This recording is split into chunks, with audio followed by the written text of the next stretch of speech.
ಹರೀಶ್ ಅವರ ಪತ್ನಿ ಗೇಟಲ್ಲಿ ನಿಂತ್ಕೊಂಡು ಪಾಪ ಏನೇನು ಆಯ್ತು ಅವ್ರಿಗೆ ಅನಾನುಕೂಲ ಅನ್ನೋದನ್ನ ವಿವರಿಸ್ತಾರೆ, ಕೇಳಿಸ್ಕೊಳ್ಳಿ. ತೆಗ್ದಿರೋ ಬಾವಿನಲ್ಲಿ ನೀರು ಬಿಡ್ತಲ್ಲ ಕುಡಿಯೋಕೆ, ನಮ್ಗೆ ಕೆರೆ ನೀರು ಕುಡ್ದು ನೋಡಿ ತಲೆ ಎಲ್ಲ ರಾಶಸ್ ಆಗಿದೆ ನನಗೆ. ಏನ್ ರಕ್ಷಣೆ ಕೊಡ್ತೀರಾ ಹೇಳಿ ನೋಡಲ್ಲ. ಅವತ್ತು ಎದುರಿಸ್ಬಿಟ್ಟು ನಮ್ಮನ್ನ ಮತ್ತೆ ತಿರ್ಗಾ ಅವರು ವಿಡಿಯೋ ರೆಕಾರ್ಡ್ ಮಾಡಿದಾರೆ ಗೊತ್ತಾ ನಮ್ಮನ್ನ. ಇವರೆಲ್ಲ 4 ಜನ ಲೇಡೀಸ್ ಉಯ್ಯಾಲೆ ಮೇಲೆ ಕೂತಿದ್ರು ಸರ್. ಕೂತಿರೋನ್ನ ಓಡಿಸ್ಬಿಟ್ಟು ಪೊಲೀಸರು ಬಂದ್ಬಿಟ್ಟು ನನ್ನನ್ನು ಎದುರಿಸಿ ಮಾಹಿತಿ ತಗೊಂಡಿದ್ದಾರೆ. ನನಗೆ ಇನ್ನೂ ಕೈಕಾಲು ನಡುಕ್ತಾನೆ ಇದೆ. ನನಗೆ ನಮ್ಮ ಮಾವ ಇದ್ರು ಸರ್, ನನ್ನ ಮದುವೆ ಆದಾಗ ನಾನ್ ಬರಕ್ ಹಿಡ್ದೆ 45 ವರ್ಷ. ನನ್ ಕೆಲ್ಸಕ್ ಬರಕ್ ಹಿಡ್ದು ಈ ಮನಿಗ್ ಬರಕ್ ಹಿಡ್ದೆ 45 ವರ್ಷ. ಓನರು ಇವ್ರ ಅಪ್ಪ ಅಮ್ಮ ಅಣ್ಣ ಅಕ್ಕ ಎಲ್ಲ ಇದ್ರು. ಇದು ಅದಕ್ಕೆ ಎಲ್ಲರೂ ಇದ್ರು. 45 ವರ್ಷದಿಂದಲೂ ನಾನು ಇಲ್ಲೇ ಕೆಲಸ ಮಾಡ್ತಾ ಇರೋದು. ಆವಾಗ್ಲಿಂದಲೂ ನನಗೆ ಇಷ್ಟು ದುಡ್ಡು ಕೊಟ್ಟಿದ್ರು. ನಮ್ಗೆ ಇವತ್ತು ನಮಗೆ ಸಹಾಯ ಮಾಡ್ತಾವ್ರು. ನನಗೆ ಮಾಡಿದ್ಕೆ ನಾನು ಇಲ್ಲೇ ಇರೋದು. ಇಷ್ಟು ವರ್ಷದಿಂದಲೂ ನಾನು ಇವ್ರ ಮನೇಲೇ ಇರೋದು.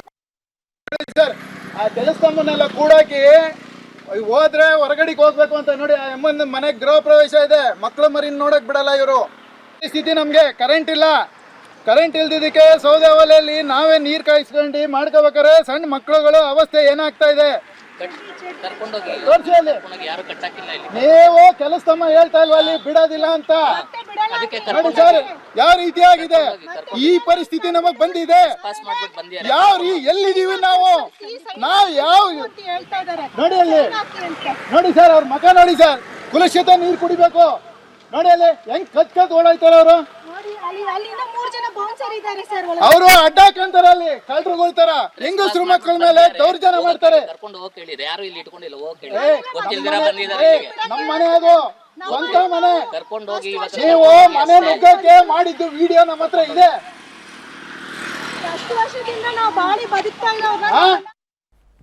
ಸರ್ ಈ ದೃಶ್ಯದಲ್ಲಿ ಆ ಮಗು ಪರಿಸ್ಥಿತಿಯನ್ನು ಕೂಡ ಅವ್ರು ವಿವರಿಸ್ತಾರೆ ಸರ್. ಡೋಂಟ್ ಯು ಥಿಂಕ್ ಮಾನವೀಯತೆ ಎಲ್ಲಿಯಾದರೂ ಇಲ್ಲಿ ಉಳಿದಿದೆ ಅಂತ ಅನಿಸುತ್ತಾ ನಿಮಗೆ? ದೌರ್ಜನ್ಯದ ಎದುರುಗಡೆ, ದುಡ್ಡಿನ ಎದುರುಗಡೆ ಬಡವನು ಎಲ್ಲಿಯಾದರೂ ನಿಂತ್ಕೋಬೋದು ಅಂತ ಅನಿಸುತ್ತಾ ನಿಮಗೆ? ಅಮಾಯಕರೊಟ್ಟಿಗೆ, ಸಂತ್ರಸ್ತರೊಟ್ಟಿಗೆ, ದುಡ್ಡಿದ್ದಲ್ಲವರೊಟ್ಟಿಗೆ ಕಾನೂನು ನಿಂತ್ಕೊಳ್ಳುತ್ತಾ ಅಂತ ಎಲ್ಲಿಯಾದರೂ ಅನಿಸುತ್ತಾ ನಿಮಗೆ? ದುಡ್ಡಿಲ್ಲದಿದ್ದರೆ ಒಬ್ಬ ರೈತನೊಟ್ಟಿಗೆ, ಒಬ್ಬ ಬಡವನೊಟ್ಟಿಗೆ ಪೊಲೀಸರು ಇಲ್ಲಿ ನಿಲ್ತಾರೆ ಅನ್ನುವ ಏನಾದರೂ ಪುರಾವೆ ಆದರೂ ನಿಮಗೆ ಸಿಗುತ್ತಾ ಇಲ್ಲಿಗೆ? Don't we feel shame? ನಾವು ಸ್ವಾತಂತ್ರ್ಯ ಭಾರತದಲ್ಲಿದ್ದೀವ? ಎಲ್ಲಿದ್ದೀವಿ? ಕಾನೂನು ಬಡವರೊಟ್ಟಿಗೆ, ಕಾನೂನು ಬಡವರಿಗೆ ಒಂದು, ದೊಡ್ಡವರಿಗೆ, ದುಡ್ಡಿದ್ದವರಿಗೆ ಒಂದಾ? Don't we feel shame? ನಮಗೆ ನಾಚಿಕೆ ಆಗಲ್ವಾ? ಒಂದು ಕಾನೂನಿದೆ, ಒಂದು ಸರ್ಕಾರ ಇದೆ, ಒಂದು ಸಿಸ್ಟಮ್ ಇದೆ, ನಮ್ಮನ್ನು ಕಾಯಲಿಕ್ಕೆ ಪೊಲೀಸರಿದ್ದಾರೆ, ನ್ಯಾಯ ಕೊಡಲಿಕ್ಕೆ ತಹಸೀಲ್ದಾರ್ ಅಂತ ಒಬ್ಬರು ಇದ್ದಾರೆ ಅನ್ನುವ ಸಿಸ್ಟಮ್ ಮೇಲೇನೆ ನಮಗೆ ನಾಚಿಕೆ ಹುಟ್ಟಲ್ವಾ? ಅಂದರೆ ಬಡವರಿಗೆ, ಜನಸಾಮಾನ್ಯರಿಗೆ, ದುಡ್ಡಿಲ್ಲದವನಿಗೆ ನ್ಯಾಯ ಸಿಗಲ್ಲ. ಆ ತಾಯಿಯ ಗೋಳು ನೋಡಿ. 45 ವರ್ಷದಿಂದ ನಾನು, ಒಬ್ಬರು ಹೇಳ್ತಾರೆ ಅಲ್ಲಿ ಕೆಲಸಕ್ಕೆ ಬರುವವರು, 45 ವರ್ಷದಿಂದ ನಾನು ಇಲ್ಲಿ ಕೆಲಸಕ್ಕೆ ಬರ್ತಾ ಇದ್ದೀನಿ, ಇವರ ತಂದೆ ತಾಯಿಯೇ ಇಲ್ಲಿದ್ದು. ಆ ಹೆಣ್ಮಗಳು ಹೇಳ್ತಾರೆ, ನಾನು ಮದುವೆಯಾಗಿ ಬಂದಿದ್ದೆ ಈ ಮನೆಗೆ, ನನ್ನ ಮಾವ ಇದ್ರು 20-25 ವರ್ಷ ಆಯಿತು. ಅವ್ರು ಹೇಳ್ತಾರೆ, ನನಗೆ ಬಾವಿಯಿಂದ ನೀರು ಕುಡಿಲಿಕ್ಕೆ ಬಿಡ್ತಾ ಇಲ್ಲ. ಬಾವಿ, ನಮ್ಮ ಮನೆಯ ಬಾವಿ, ನಾವು ತೋಡಿಸಿದ ಬಾವಿ, ಅದರಿಂದ ನೀರು ಸೇರ್ಲಿಕ್ಕೆ ಬಿಡ್ತಾ ಇಲ್ಲ. ನಾನು ಕೆರೆಯಲ್ಲಿ ಹೋಗಿ ಸ್ನಾನ ಮಾಡಿ ಬರ್ತಾ ಇದ್ದೀನಿ, ನನ್ನ ತಲೆ ನೋಡಿ ರ್ಯಾಷಸ್ ಆಗ್ತಾ ಇದೆ. ನನ್ನ ಮಗು ಕಾಲಿಗೆ ಬಿಸಿನೀರು ಹಾಕ್ಕೊಂಡು, ಒಲೆಯಲ್ಲಿ ನಾವು ಬಿಸಿನೀರಲ್ಲಿ ಕಾಯಿಸ್ತಾ ಇದ್ದೀವಿ, ಒಲೆ ಹಾಕ್ಕೊಂಡು ಸುಟ್ಟೋಗಿದೆ. ಮೆಡಿಸಿನ್ಗೆ ತಗೊಂಡೋಗ್ಲಿಕ್ಕೆ ಬಿಡ್ತಾ ಇಲ್ಲ ಹೊರಗಡೆ. ಕರೆಂಟ್ ಇಲ್ಲ, ನೀರಿಲ್ಲ. ಇದು 3 ತಿಂಗಳ, ಇವತ್ತಿಗೆ ಆಲ್ಮೋಸ್ಟ್ 3 months. ನಾನೆಲ್ಲ ಕರ್ನಾಟಕದ ವೀಕ್ಷಕರಿಗೆ ಹೇಳ್ತಾ ಇದ್ದೀನಿ, ಇದು ನಿನ್ನೆಯ ಸ್ಟೋರಿ ಅಲ್ಲ. ಇನ್ನೂ ಆ ಹೆಣ್ಣು ಮಗು, ಇನ್ನೂ ಆ ಮಗು ಬಂಧನದಲ್ಲೇ ಇದೆ. ಯಾವ ಪೊಲೀಸ್ನವರಾಗಲಿ, ಯಾವ ಇನ್ಸ್ಪೆಕ್ಟರ್ ಆಗಲಿ, ಯಾವ DYSP ಆಗಲಿ, ಯಾವ SP ಆಗಲಿ, ಯಾವ DC ಆಗಲಿ ಹೋಗಿಲ್ಲ. ಕಂಪ್ಲೇಂಟ್ಗಳನ್ನು ತಗೊಳ್ತಾ ಇಲ್ಲ. ವಿಧಾನಸೌಧವೇ ನನ್ನದು ಅನ್ನುವಷ್ಟು ಅಹಂಕಾರ ಹೊತ್ತ Avinash, beautiful English, very good asset ಮಾತಾಡ್ತಾ ಇರೋ ಅವಿನಾಶ್, ನಾನು ಎಲ್ಲರನ್ನೂ ಖರೀದಿಸಬಲ್ಲೆ ಅನ್ನೋ ಅಹಂಕಾರದೊಟ್ಟಿಗೆ ಫೇಕ್ ಅಟ್ರಾಸಿಟಿ ಕೇಸ್ ಮಾಡಿಸಿ ಇವರನ್ನು ಹೊರಗಡೆ ಓಡಿಸಿ. ನಾವು I want to question the SP, DYSP, ಅಲ್ಲಿಯ ಇನ್ಸ್ಪೆಕ್ಟರು.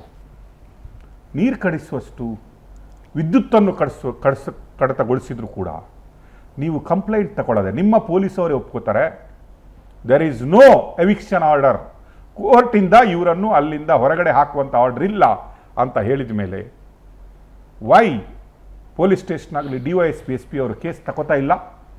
ಅವರಿಗೆ ವಾಟರ್ ಎಲೆಕ್ಟ್ರಿಸಿಟಿ ಕನೆಕ್ಷನ್ ಕೊಡ್ತಾ ಇಲ್ಲ? ಅವರಿಗೆ ಓಡಾಡುವಂಥ ಸ್ವಾತಂತ್ರ್ಯವನ್ನು ಯಾಕೆ ಕೊಡ್ತಾ ಇಲ್ಲ? ಅಲ್ಲಿಗೆ ನುಗ್ಗಿ ಒಳಗಡೆ ಇರುವವರನ್ನು ಯಾಕೆ ಹೊರಗಡೆ ಹಾಕಿಲ್ಲ? ಪ್ಲೀಸ್ ಟೆಕ್ನಿಕಲ್ ಟೀಮ್ಗೆ ಹೇಳ್ತಾ ಇದ್ದೀನಿ, SP ಅವರನ್ನು DYSP ಅವರನ್ನು ಮತ್ತು ಅಲ್ಲಿಯ ಇನ್ಸ್ಪೆಕ್ಟರ್ಗಳನ್ನು ಕರೆಕ್ಟ್ ಮಾಡಿ. ತಹಶೀಲ್ದಾರ್ ಅವರು ಫೋನ್ ಸ್ವಿಚ್ ಆಫ್ ಮಾಡಿದ್ದಾರೆ ಅಂತ ಗೊತ್ತಾಗಿದೆ, ಅವರ ಆಫೀಸ್ಗೆ ಫೋನ್ ಮಾಡಿ. ಅವ್ರ ಆಫೀಸ್ ಲ್ಯಾಂಡ್ಲೈನ್ ಆದರೂ tahsildar she is bound to answer.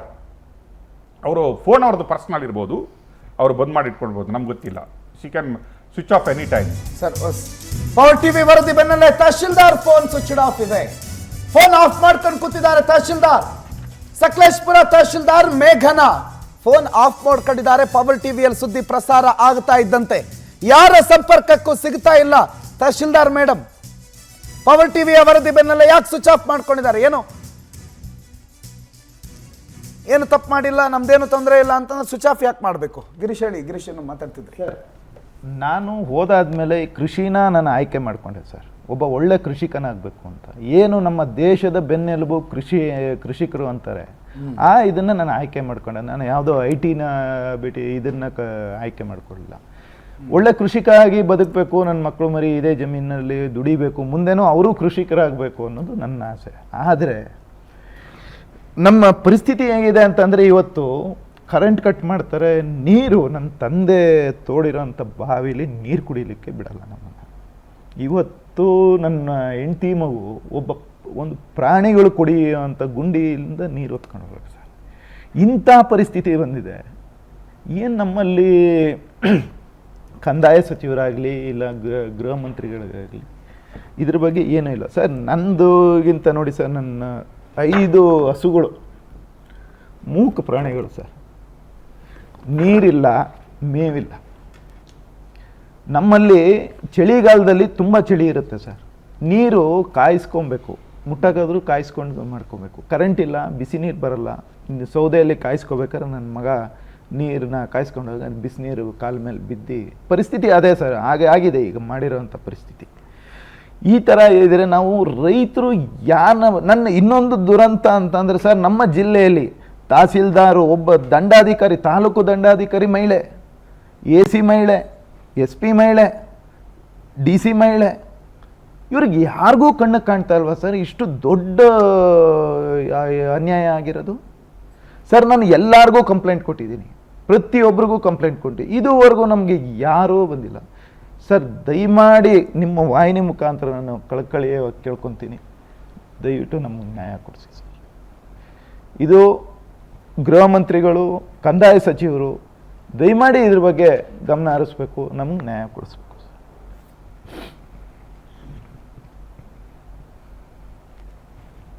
ಏನನ್ಸುತ್ತೆ sir? ಭಾರಿ ಬೇಜಾರಾಗುತ್ತೆ ಸರ್. ಏನಕ್ಕೆ ಈ ಥರ ನಾವು ಯಾವ ದೇಶದಲ್ಲಿದ್ದೀವಿ ಅನ್ನೋದೇ ನನಗೆ ಅನುಮಾನ ಆಗ್ಬಿಡುತ್ತೆ ಸರ್. ಇಷ್ಟು ವರ್ಷ ಅವಿನಾಶ್ ನಂಬರ್ ಇದೆನಾ? ಮೇ ಬಿ ಇರ್ಬೋದು. ಕೊಡಿ, ಅವ್ರಿಗೇನೆ ಮಾತಾಡೋ, ಅವರನ್ನೇ ಕರೆಯುವ ಡಿಬೇಟ್ಗೆ. ಅವ್ರಿಗೆ ಎಷ್ಟು ಅನ್ಯಾಯ ಆಗಿದೆ ಅಂತ ಅದನ್ನು ನೋಡ್ಬಿಡುವ ಸರ್. ಪೊಲೀಸ್ ಸ್ಟೇಷನಲ್ಲಿ ಎಷ್ಟು ಕಂಪ್ಲೇಂಟ್ ಕೊಟ್ಟಿದೆ ಸರ್, ಆದರೆ ಒಂದೇ ಒಂದು ಕಂಪ್ಲೇಂಟ್ ತಗೊಳ್ಳಲ್ಲ ಅಂತ ಅಂದರೆ ಅಲ್ಲಿಗೆ ನಮಗೆ ಪೊಲೀಸ್ ಸ್ಟೇಷನ್ ಯಾಕೆ ಬೇಕು? ಸಕಲೇಶ್ಪುರದಲ್ಲಿ ನನಗೆ ಹಂಗಾರೆ ಪೊಲೀಸ್ ಸ್ಟೇಷನ್ ಯಾಕೆ ಬೇಕು? ಕಂದಾಯ ಇಲಾಖೆ ಒಂದು ಕಡೆ ಪೊಲೀಸ್ ಅವರೇ ಒಪ್ಕೋತಾರೆ, ಅಲ್ಲಿ ನೀವೇ ಇದ್ದೀರಿ, ಕೋರ್ಟಿಂದ ಯಾವುದು ಆರ್ಡರ್ ಇಲ್ಲ, ಮತ್ತೆ ಯಾವ ರೀತಿಯಾಗಿ ಅವರು ಒಳಗಡೆ ನುಗ್ಗಿ ಕೂತ್ಕೊಂಡ್ರು?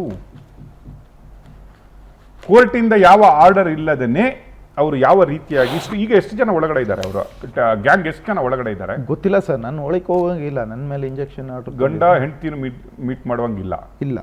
3 ತಿಂಗಳಾಯ್ತು ಸರ್. ನನಗೆ ಯಾವ ಕಾನೂನು ಇದೆ? ಹೊರಗಡೆ ಬರುವಂಗಿಲ್ಲ ಸರ್. ಎಲ್ಲಿದೆ ಕಾನೂನು? ಎಲ್ಲರ ಕೇಸ್ ಇಸ್ ಪೆಂಡಿಂಗ್. ಅಬ್ಜೆಕ್ಷನ್ ಇದ್ರು ತಹಶೀಲ್ದಾರ್ ಅಮ್ಮ ಇಮಿಡಿಯೇಟ್ಲಿ ಆಗಿ ಖಾತೆ ಮಾಡ್ತಾರೆ. ಖಾತೆ ಮಾಡಿಬಿಟ್ಟು ಪುನಃ ಅಬ್ಜೆಕ್ಷನ್ ಹಾಕಿದ್ರು ಸೇಲ್ ಡೀಡ್ ಆಗುತ್ತೆ. ಸೇಲ್ ಡೀಡು 1 ಕೋಟಿಗೆ ಆಗುತ್ತೆ. ಅದರಲ್ಲಿ ಇರುವ ಖಾಲಿ ಮರವನ್ನು ಕಡಿದ್ರು ಕೂಡ ಆ 180 ಎಕರೆಯಲ್ಲಿರುವ ಖಾಲಿ ಮರ ಬೆಳೆದಂತಹ ಕಾಫಿ ಗೀಪಿ ಬಿಟ್ಬಿಡಿ, ಮರ ಕಡಿದ್ರು ಕೂಡ ಒಂದು 4-5 ಕೋಟಿಗೆ ಹೋಗ್ಬೋದು. ಅಂತಹ ಒಂದು ಜಾಗವನ್ನು 1 ಕೋಟಿ ಪರ್ಚೇಸ್ ಮಾಡ್ತಾರೆ. ಅದರ ಮೇಲೆ ಪುನಃ ಅಬ್ಜೆಕ್ಷನ್ ಮಾಡ್ತಾರೆ. ಇವರು ಖಾತೆ ಮಾಡಬಾರ್ದಂತ ಖಾತೆ ಕೊಡ್ತಾರೆ. LRF ಕೇಸ್ ಇದೆ ಅಂತ ಹೇಳಿದ್ರೆ ತಹಶೀಲ್ದಾರ್ ಹೇಳ್ತಾರೆ ನಿಮ್ಮ ಯಾವ LRF ಕೇಸು ಪೆಂಡಿಂಗ್ ಇಲ್ಲ ಅಂತ ಹೇಳ್ತಾರೆ. ಹಿಂಬಾರನೇ ಕೊಟ್ಬಿಡ್ತಾರೆ ಸರ್. ಹಿಂಬರನೇ ಕೊಟ್ಬಿಡ್ತಾರೆ.